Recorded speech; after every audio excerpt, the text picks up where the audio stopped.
I'm going to get right to the point. I had a case manufacturer that I never heard of send me a handful of cases the other day. And I've been going back and forth as to whether or not I should share them with you in advance. And I want to tell you why I decided to do that. I might get in trouble, I might not get in trouble, but at any rate, they sent me a little note. And this is what the note said. From TotalleeCase.com. Hi, Aaron. And they spelled my name correct, which I appreciate. Hi, Aaron. Here's a sneak peek of our signature ultra-thin case for the new generation of iPhones.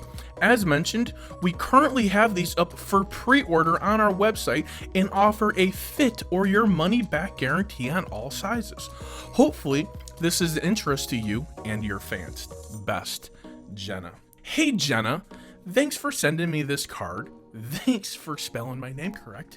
And more importantly, thanks for the cases. What I want to do today is a comparison between some iPhone XS Max cases and the upcoming iPhone 11. And I think there's 3 different sizes. So let's go ahead and dive right in and take a look at them now.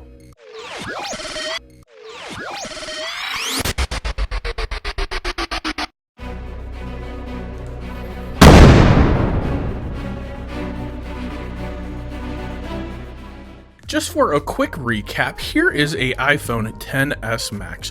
It's a gorgeous, beautiful display, nice color. This is the iPhone XS Max case actually made by Apple. And here are 2 Urban Armor Gear cases. This one probably got the most amount of use out of my device. And this one is the Plasma, which I really enjoy, but I fell in love with the Plio on this one, so this is the one I stuck to. Recently, I've just been rocking this one for convenience reasons. So here are some cases for a point of reference right there. Now, the first one we're going to open up, this actually says, it doesn't say who it's for or what it's for. It's a very plain box. So we're gonna open it up. Don't really know much about this company. I don't know who in this picture is Jenna.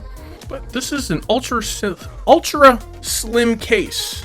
Is that what it says? That this is our ultra thin case. So we'll just go ahead and rip that open. And we don't have an iPhone to put this in. Not yet, at least.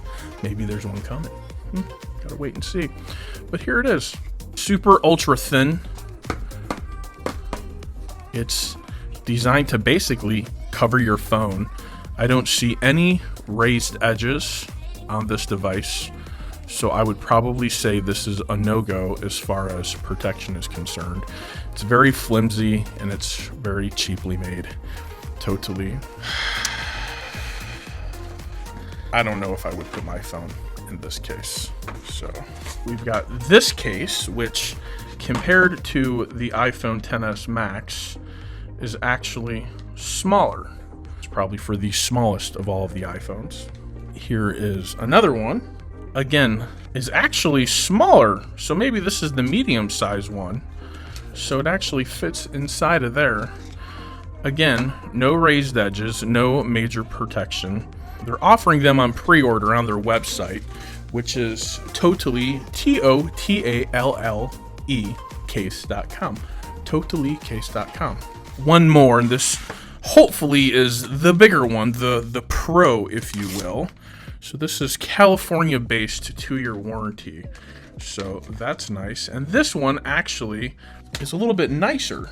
And I don't know if this is the final material that they're going to use, because it feels really thin. It feels really cheap. I would not put my phone in this. So Totallee, if you're listening to me, there's some feedback. I wouldn't trust that case with my phone.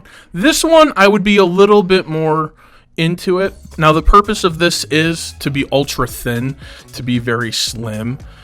There is a little bit of texture in here. This one is a little bit harder, which I definitely go for compared to this, which is a very thin piece of plastic. Maybe that's just the case. I think they definitely did a better job on this one, but now we actually have something to hold and something to look at. So let's take a look and let's examine what we know about iPhones and what we know about this case. So here we've got our big square cutout for the camera compared to what we're used to seeing, that versus this. It's something to kind of take into account. You're going to have a much larger camera cutout than what we're used to. What do we call that? The camera hump. It's going to be much bigger. Hopefully putting a good case on it like one of these will definitely help avoid the bump of your phone. Now here, the camera stand on the same side. We've got our power button. That's also the Siri button, which, come to think of it, I think that's what Samsung did this year. They turned their Bixby button into their power button. So now that I'm thinking about it, that was a little bit of a ripoff there. But down here at the edge, we've got our speaker grills, and we have our supposed to be lightning port. But that's looking kind of big. Like maybe USB-C. Is this our first look that maybe USB-C is going to be on the iPhone 11 Pro, if that's what this is? Is it? I don't know. Whatever it is, we got our power adapter and we got our speaker grill. Over here, we have our silent switch, which we all love, and we have our volume rockers. Other than that, nothing's changed. So that's it, guys. We just looked at some cases without having a phone. Feels kind of silly, so there's no reason for you to go in the comments and say, silly rabbit. Cases are for people with phones. For the love of tech, thanks for watching. If you liked the video, please consider hitting the thumbs up button. If you hate the video, please consider hitting the thumbs up button anyways. And if you really want to see more of my videos, please go ahead, hit subscribe, and share my video with